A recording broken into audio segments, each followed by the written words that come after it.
이제 들어옵니다. 18장을 우리가 공부하기에 앞서서 물론 18장 1절부터 차근차근 이제 공부해 나가겠지만 이제 지금까지의 13장부터 14장, 15장, 16장, 17장까지의 내용은 이 모든 내용이 어디에서 이루어진 내용이냐? 우리가 소위 말하는 최후의 만찬 자리에서 이루어진 이야기예요.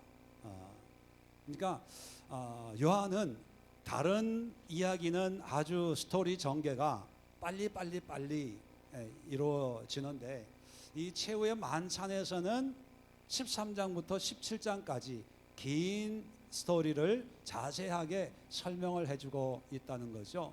왜냐하면 요한이 볼 때 이 예수님의 이런 말씀, 최후의 만찬에서 있었던 이런 사건들이 오래 기억에 남고 또 다른 제자들 마태, 마가, 누가는 기록하고 있지 않기 때문에 이 말씀은 성도들이 꼭 알았으면 좋겠다 하는 그런 마음으로 성령의 조명으로 이 만찬에 있었던 사건들을 기록하고 있는 것입니다.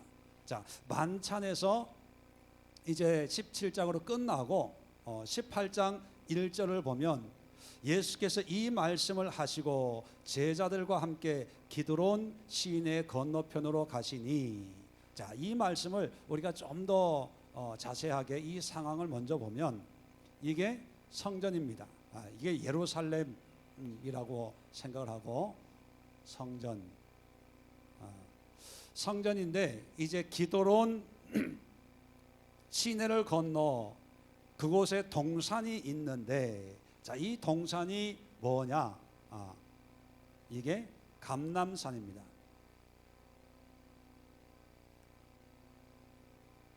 성전 동쪽에 보면 감람산이 있고 이 감람산에 조그마한 언덕이 무슨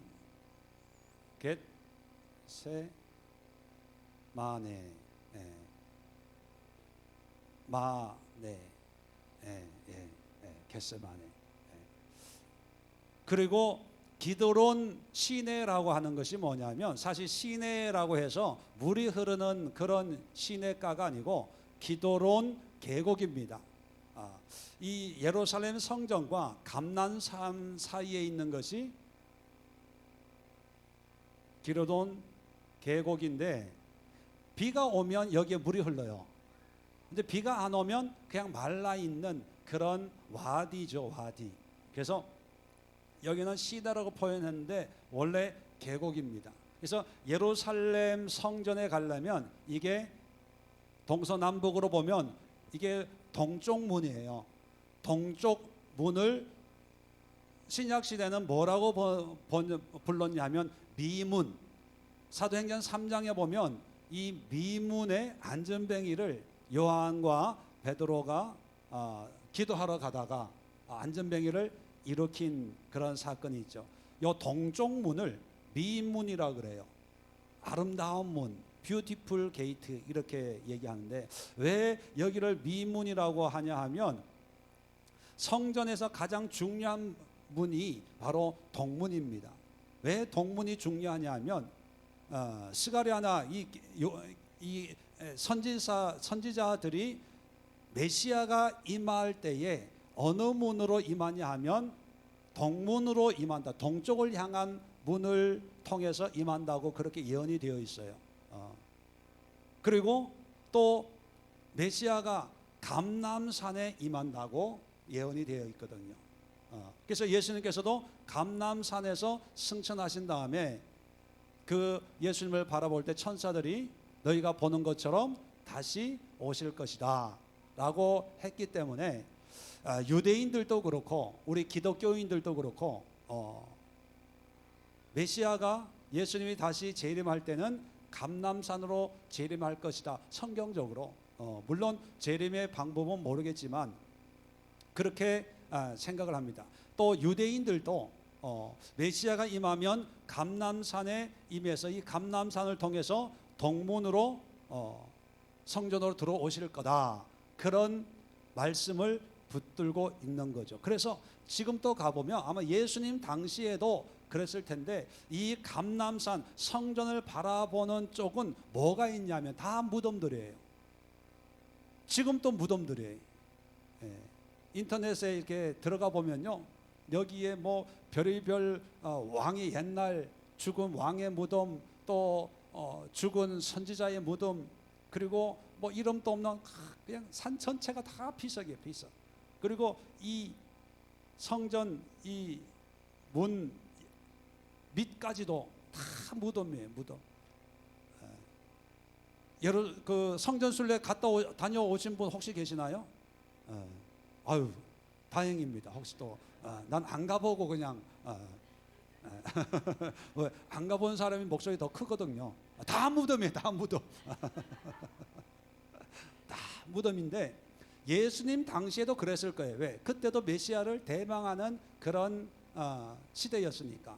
그런데 예수님께서 한 만찬을 여기서 쭉 하시고 기드론 시내를 건너서 감람산에 있는 겟세마네 동산에 가는 거예요. 뭐 하러 가는 거예요? 기도하러 가는 거예요. 자, 기도하는데 이 가는 시간을 보면 만찬을 마쳤잖아요. 그러면 깜깜해요.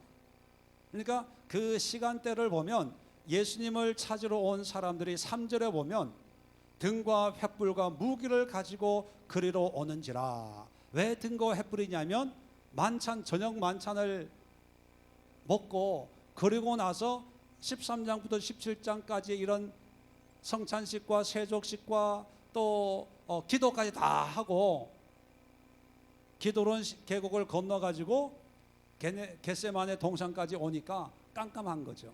그러니까 이 예수님을 찾으려고 하려면 횃불과 등을 들고 이제 찾으러 다니는 거죠.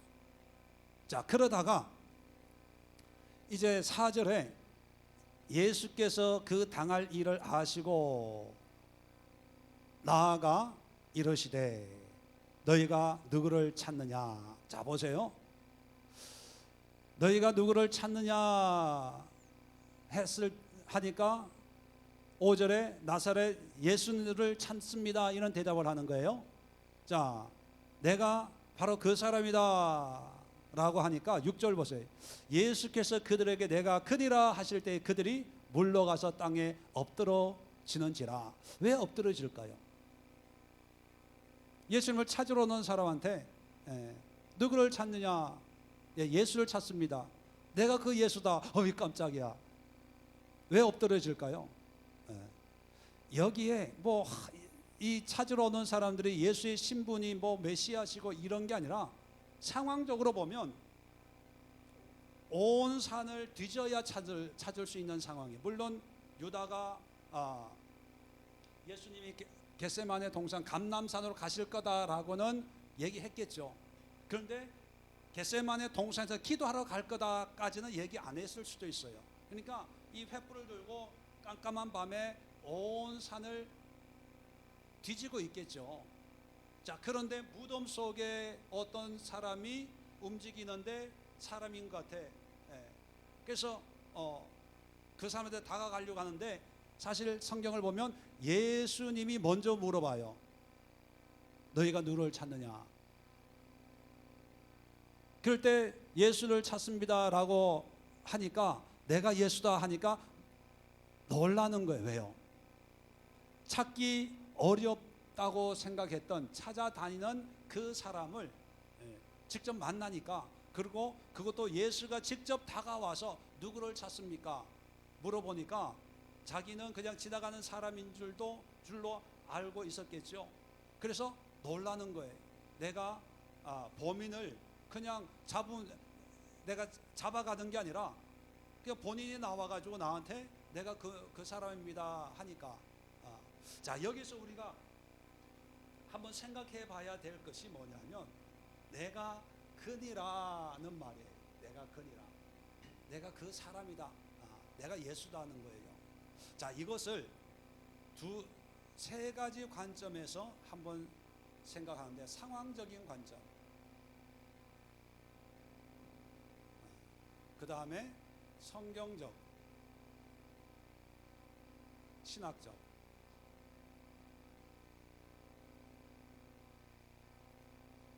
자, 상황적인 관점은, 자, 제가 잠깐 말씀드렸지만 겟세마네 동산에서 예수님이 기도를 하셨어요. 자, 그 기도는 만찬을 마치고 제자들을 향해서 또 제자들을 통해서 믿게 된 모든 사람들을 위해서 중보자적인 그런 기도의 의미가 모습이 아니고 어떤 모습입니까? 자기 개인적인, 주여 할 수만 있거든 이 잔이 내게서 지나가게 하옵소서. 그러나 내 뜻대로 마옵시고 아버지의 뜻대로 하옵소서. 가장 인간적인, 그리고 그 인간도 가장 약한 그런 존재로서 하나님 앞에 도움을 구하고, 또 가장 약한 존재이기 때문에 어떤 마음으로 겟세마네 동산은 기도합니까? 두려움과 염려와 근심과, 이제는 더 이상 피할 수 없는 그런 순간이 다가온 거예요.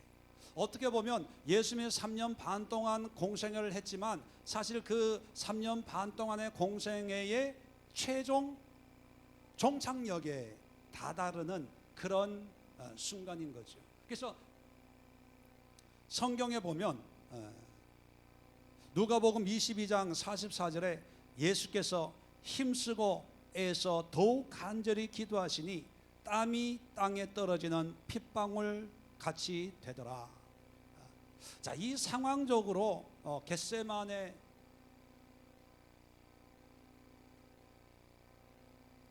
기도는 처절한 기도예요. 간절한 기도예요. 그리고 할 수만 있거든 이 잔이 지나가게 하옵소서. 피하고 싶은, 자, 그런 기도를 마쳤어요. 그리고 그 기도를 위해서 제자들 데리고 나를 위해서 기도 좀 해라, 기도 부탁을 할 정도예요. 예수님이 뭐가 아쉬워서 제자들에게 기도 좀 해달라 그리고 제자들 데리고 기도하러 올라가셨겠어요. 그만큼 절박하고 안타까운 그런 상황이죠. 그렇게 기도를 마치고 있는데 저쪽에서 사람이 오는 발자국 소리를 듣고 예수님은 아셨다고 기록하고 있어요. 그리고 나가서 친히 물어보기 전에 친히 누구를 찾습니까? 예수입니다. 그럴 때 내가 그 사람입니다. 그럴 때 내가 그니라라고 하는 그 말씀은 어떻게 표현하면 좋을까요? 참 고민을 많이 했습니다. 이런 절박한 겟세마네 동산에서 간절히 기도하고 피하고 싶은 그런 환경이었는데 피하지 않고 바로 그 순간이 다가온 거죠. 뭐 비슷한 예는 아니지만 건강검진 마치고 이제 결과 저는 이제 위가 좀 안 좋아서 위 내시경을 1년에 한 번씩 하거든요. 그러면 결과를 이제 보러 의사한테 가잖아요. 그러면 그 대기 순번이 쭉 기다리고 있죠. 그래서 괜히 걱정이 돼요. 또 안 좋다고 그러지 않나, 또 약을 먹어야 되지 않나, 뭐 막 표현은 안 하지만 좀 긴장이 되고 걱정이 되고 하다가 드디어 간호사가 김재원 씨 이렇게 부르면 갑자기 이 마음에서 뭔가 이렇게 드디어 때가 왔구나. 또 뭐라 그러지? 뭐라 그럴까? 별 일은 없겠지 뭐. 그런 거 있잖아요. 어떤 작은 거에도 그 때가 되면 두근두근하고 두렵기도 하고 염려가 되고 이제 그때구나 이게 느껴지는데, 예수님은 죽음을 앞두고 그리고 죽음 앞에 가장 고난과 고통과 아픔과 그런 것을 우리처럼 모르고 그냥 당하면 괜찮지만 예수는 다 알고 계시잖아요. 어린 양처럼 도수장에 끌려가는 어린 양과 같이, 털 깎는 자 앞에서의 양과 같은 그런 상황을 알고 제일 먼저 대화하는 게 뭐냐? 누구를 찾느냐? 그가 내가 그니라, 그거예요. 자, 그래서 상황적으로 보면요, 고난의 시작이에요. 시작입니다. 채찍을 맞는 것으로 고난이 시작되는 게 아니라 내가 크니라 이 말씀부터 시작이 되는 거예요. 그러니까 내가 크니라는 이 말씀을 할 때 예수님의 마음은 이루 말할 수 없는 그런 복잡한, 결국은 내가 이 길을 가야 되는구나, 결국은 내가 이 십자가를 져야 되는구나, 결국은 나밖에 이 문제를 해결할 사람은 없어, 그래 내가 그 사람이다, 너희가 찾는 사람이다 라고 하는 그런 의미를 담고 있다는 거예요. 그 다음에 두 번째 생각해 볼 것은 뭐냐면 내가 크니라는 말의 헬라어가 뭐냐면 에고 에이미랍니다. 이걸 영어로 번역하면 I am이에요. 자, I am 이렇게 에고 에이미라고 대답을 했어요. 내가 그 사람이다. 그런데 출애굽기 3장 14절에 보면 모세가 하나님으로부터 출애굽의 사명을 받았을 때 모세가 이렇게 대답을 합니다. 하나님, 사람들에게 가서 하나님의 이름을 물으면 내가 뭐라고 대답을 해야 됩니까? 물어봐요. 그럴 때 하나님이 주신 말씀이 뭐예요? 나는 스스로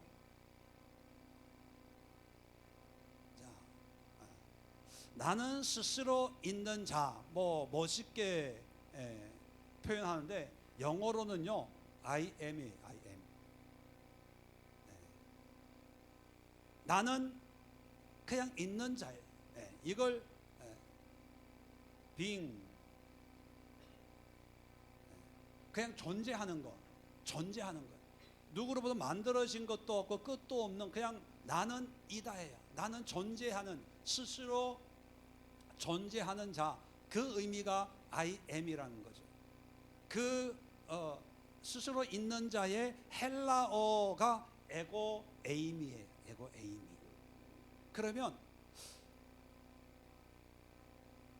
누구를 찾느냐라고 봤을 때 예수님이 에고 에이미라고 대답을 했어요. 나는 스스로 있는 자다. 나는 그 사람이야. 우리 말로 표현을 하면 그렇게 표현되지만 나는 스스로 있는 자야. 그렇게 대답을 했다는 거죠. 여기에서 우리는 예수님의 자기 정체를 밝히고 있는 거예요. 요한은 특별히 에고 에이미라는 말을 요한복음에 자주 써요. 그 이유가 뭐냐면 요한복음은 마태, 마가, 누가가 이미 존재하는 상황에서 예수님의 신성을 더 강조하기 위해서 나중에 추가적으로 쓴 성경책이 요한이거든요. 그러니까 요한복음은 좀 더 예수님에 대한 어떤 신성에 대한 보다도 많은 정보를 제공해 주기 위한 그런 의도를 가지고 쓴 책이라고 볼 수가 있습니다. 그래서 예수님 시작부터 예수님에 대해서 태초에 말씀이 계시니라, 그 말씀이 육신이 되었고 또 세례 요한을 통해서 보라 세상 죄를 지고 가는 어린 양이로다. 그리고 요한복음 3장부터 가나 혼인잔치에서 물을 포도주로 바꾸는 그런 역사들을 그냥 담대하게 그냥 기록하고 아무 설명도 없이, 왜냐하면 이미 예수가 하나님의 아들인 것을 믿는 사람들을 위해서 쓰는 책이니까. 자, 그러다 보니까 나는 생수다라고 할 때 에고 에이미예요. 또 나는 선한 목자다 할 때 에고 에이미, 선한 목자. 나는 생명의 떡이다 할 때도 에고 에이미. 늘 에고 에이미를 쓰고 그 다음에 목자, 생수, 생명의 떡, 그런 식으로 이렇게 예수님을 소개하고 있습니다. 그 이유가 뭐냐면 하나님이 스스로 있는 분인데 어떤 모습으로 존재하냐? 하나님은 우리의 상황과 여건 속에서 그 모습 그대로 목자가 필요할 때는 목자로 존재하시고, 우리에게 생수가 필요할 때는 생수로 존재하시고, 우리에게 떡이 필요할 때는 떡으로, 생명의 떡으로 존재하시고, 우리에게 어떤 승리가 필요할 때는 승리를 주시는 자로 여호와 니시, 여호와 라파, 여호와 이레, 하나님은 우리의 환경 속에 개입하시고 존재하시는 그런 전지전능하신 무소부지하신 그런 하나님의 속성을, 특성을 에고 에이미로 표현하고 있는 거예요. 그러니까 번역으로는 나는 그리라라고 이렇게 의미적으로 번역을 했지만, 예수님이 말씀하신 것은 에고 에이미, 나는 스스로 있는 자다. 예수님의 정체성. 그러니까 나를 잡으러 오는, 나를 미워해서 이 무고죄로 묶어가지고 하나님을 신성 모독을 안 했는데 대제사장들이 그렇게 엮어가지고 처형을 하려고 하잖아요. 그럴 때도 이런 간절한 기도를 하고 할 수만 있건 피하고 싶었지만, 그러나 그 상황에서 예수님은 여전히 자기의 정체성을 드러내고 계시다는 거예요. 이런 걸 보면 우리 그리스도인들도 교회에서는 그냥 찬양하고 믿음으로 또 은혜로 살겠습니다, 신앙을 고백하고 또 신앙적인 얘기를 하고 그래요. 그런데 세상에 나가서 나를 핍박하고 교회를 핍박하고 또 신앙적인 것을 좋아하지 않는 그런 세상 사람들 속에서 예수님처럼 에고 에이미, 잡혀갈 것을 알면서도 에고 에이미 했듯이 내가 손해볼 걸 알고 그럼에도 불구하고 나는 예수님을 믿는 신앙인입니다 라고 할 수 있는가의 문제. 우리의 신앙의 정체성을 교회 안에 믿는 자끼리가 아니라 핍박하고 박해하는 그런 환경 속에서도 나는 하나님을 믿는 사람입니다 라고 당당하게 우리의 신앙의 정체성을 드러낼 수 있는가 하는 거예요. 왜냐하면 예수님이 우리에게 그런 모습을 보여주셨잖아요. 그러면 우리도 어떤 상황 속에서도 우리의 신앙의 정체성을 타협해서는 안 됩니다. 자, 세 번째 우리가 생각해 봐야 될 게 뭐냐면 신학적인 거예요. 자, 누구를 누구를 찾습니까? 누구를 찾습니까? 이 사람들은 예수님을 찾아다니는 사람들이죠. 또 예수님이 그걸 알아요. 자, 이 사람들은 성경을 보면 대제사장들이 아니고 대제사장들에서 얻은 아랫사람들을 데리고, 아랫사람들, 심부름하는 사람이에요. 부하들이죠. 이 사람들은 아마 예수를 찾는 그것이 하나의 업무일 수도 있고 자기의 직업일 수도 있는 사람들입니다. 그런 사람들에게 예수를 찾는다는 것은 어떤 임금의 문제일 수도 있고 먹고 사는 그런 문제, 생계의 문제일 수도 있는 거죠. 자, 그런데 이런 누구를 찾습니까? 라고 할 때 내가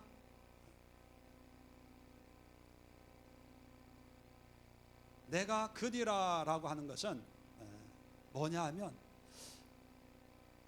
이렇게 생각하면 이해가 쉬울 것 같아요. 우리가 어떤 필요를 채우기 위해서 누군가의 도움을 구하고 있다고 생각을 해봅시다. 이 사람들처럼 뭔가 문제 해결을 위해서 횃불을 들고 이 넓은 감람산을 다 찾아다니고 있어요. 누구를 찾는 거죠? 예수를 찾는 거예요. 내가 그니라 라고 했을 때 이 사람들이 놀라서 엎드렸던 것은 자기가 찾던 사람을 만났다는 거예요. 찾았다는 거예요. 아마 이걸로 이 사람들의 임무는 끝이 났는지도 몰라요. 자, 만약에 그렇다면 입장을 바꿔서 여러분들이 뭔가 찾아요. 이 김포를 다 뒤지고 대한민국을 다 뒤져서 누군가를 찾아요. 그래서 예수님께서 누구를 찾느냐라고 물어볼 때 여러분들은 나사렛 예수를 찾습니다 라고 대답을 하면, 그때 만약에 예수님이 내가 그니라. 그러면 해결될까요? 안 될까요? 그게 해결이라는 거예요. 누구를 찾냐? 거꾸로 얘기하면 누구를 찾냐? 정답은 뭐예요? 예수를 찾으면 되는 거예요. 그러면 우리 삶에 있는 모든 질문에 대한 대답도 누구를 찾으면 되는 거예요? 예수님이. 왜? 내가 그니라. I am. 내가 해답이라는 거예요. 내가 정답이라는 거예요. 그래서 신학적으로 보면 이 십자가가 모든 대속의 어떤 종착역 아닙니까? 양이나 염소나 이런 걸로 하지 않고 예수님이 단번에 십자가에서 흘린 피로 모든 믿는 자에게까지 영향을 미치는 그런 아주 효과 만점인 어떤 그런 대속의 역사가 바로 이 십자가의 사건이거든요. 그러면 그 십자가의 사건의 주체가 누구냐? 바로 예수님이라는 거예요. 그러면 이제 더 이상 양이 필요 없고 염소가 필요 없고 소가 필요 없어요. 예수님 한 분으로 만족하는 거예요. 그렇다면 우리의 신앙에 가장 필요한 것이 뭐냐는 거예요.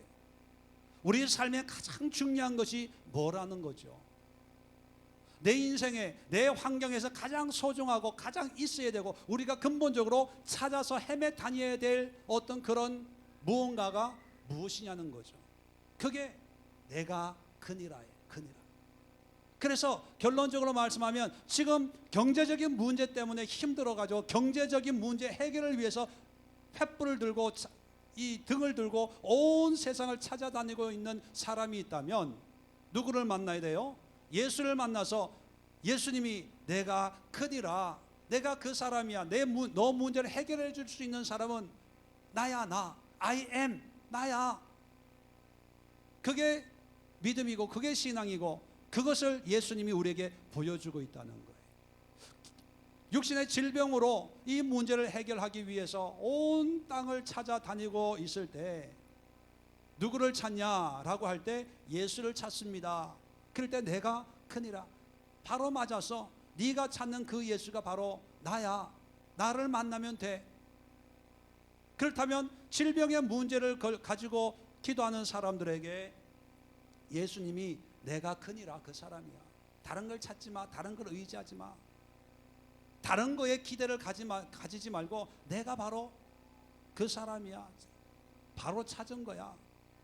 사도행전에 보면 다른 이로서는 구원을 받을 수 없나니 천하 사람 중에 구원받을 만한 다른 이름을 우리에게 주신 일이 없음이라 하더라. 뭐예요? 예수 외에 다른 어떤 방법은 이 세상에 존재하지 않는다는 거예요. 그래서 예수님 어떻게 구원을 받을 수 있습니까? 라고 한다면 예수님의 대답은 내가 그니라. 나를 통해서만 구원받을 수 있다는 거예요. 내가 길이요 진리요 생명이다. 바로 그것이 내가 그니라예요. 내가 그니라. 우리는 예수님이 아닌 다른 어떤 사람을 찾으려고 해요. 돈 많은 사람을 찾고 부유한 사람을 찾고 능력 있는 사람을 찾고 뭐 좋은 환경에 있는 것을 찾고, 그런데 예수님이 우리에게 말씀하시는 것은 뭐냐면 내가 그니라예요. 그러면 오늘 이제 겟세마네 동산에서 기도를 마치고 기도하는 모습은 다른 성경에 기록이 되어 있어서 생략을 했습니다. 그러고 나서 잡히는 이 모습을 요한이 우리에게 들려주면서 그때 예수님이 행하신 이 내가 크니라, 그것도 두 번이나 성경에 기록하고 있습니다. 5절에도 내가 크니라, 6절에도 내가 크니라 하실 때에 일어났던 이런 사람들이 놀래서 넘어지는 이런 모습을 기록하고 있는 것은 단순히 예수님이 잡히는, 포박을 받는 그런 상황적인 설명을 하기 위해서 이 내용을 기록하고 있다기보다는 요한은 에고 에이미라고 하는 특별한 예수님의 신성, 비록 육신을 가지고 있는 예수지만 그분의 정체는 하나님이다 라고 하는 스스로 있는 자라고 하는 그런 하나님의 신성과 연결을 시키면서 우리 믿는 성도들에게 예수님이 육신을 가지고 있는 예수님이면서도 철저하게 하나님과의 관계, 하나님의 신성을 잃어버리지 아니하고 타협하지 아니하고 육신적인 두려움 할 수만 있다면 이 잔을 그렇게 기도할 수밖에 없는 땀방울이 핏방울처럼 바뀌는 그런 간절한 기도를 할 수밖에 없는 그런 연약한 한 인간이었지만 내가 크니라, 내가 하나님이고 나 외에는 구원의 길이 없고 나를 찾는 자들에게 인생의 그 문제의 해결, 예수를 통해서 죄의 문제가 해결됐던 것처럼 이 땅에 찾아 방황하는 수많은 사람들의 유일한 해답이 되어주기를 기대하는 마음으로 에고 에이미라고 하는 내가 크니라 하는 이 예수님의 대답을 2번씩이나 기록하고 있다는 거죠. 그렇다면 이제 우리가 여러 가지 문제 속에서 피로를 구할 때 누구를 찾을 것인가 하는 겁니다. 우리가 찾아야 될 사람이 누구일까? 그리고 예수님을 통해서 우리가 반드시 들어야 될 대답이 뭘까? 바로 내가 크니라. 여러분 인생에 여러분의 문제를 해결할 수 있는 분이 예수님이고 그 예수님 앞에 예수님을 찾기 위해서 우리가 기도합니다. 우리가 신앙적인 그런 사모함을 가지고 주님 앞에 나갈 때 주님으로부터 내가 크니라 라고 하는 이 한마디 말씀만 듣는다면 주님과 함께 어떤 어려움도 극복할 수가 있고 또 어떤 삶 속에서도 기쁨과 행복함으로 살아낼 수가 있다는 거죠. 그래서 여러분 이번 한 주간 기도하시면서 또 한 주간 신앙생활하면서 또 한 주간 남은 생애 동안 하나님 예수님을 묵상하면서 그 예수님이 지금 나에게 내가 크니라, 내가 너의 위로자니라, 내가 너의 치료자니라, 내가 너와 동행하는 I am 뒤에 여러분의 삶에 필요한 모든 것을 붙여가지고 내가 너의 모든 것이니라 이 말씀만 우리가 듣는다면 그것보다 더 의미 있고 행복한 삶은 없고 그 말씀을 붙들고 살아가는 것이 바로 신앙과 믿음의 여정이다 하는 것을 여러분 경험하시고 체험하시고 고백하는 그런 시간들 될 수 있기를 주님의 이름으로 부탁을 드립니다. 기도합니다. 좋으신 하나님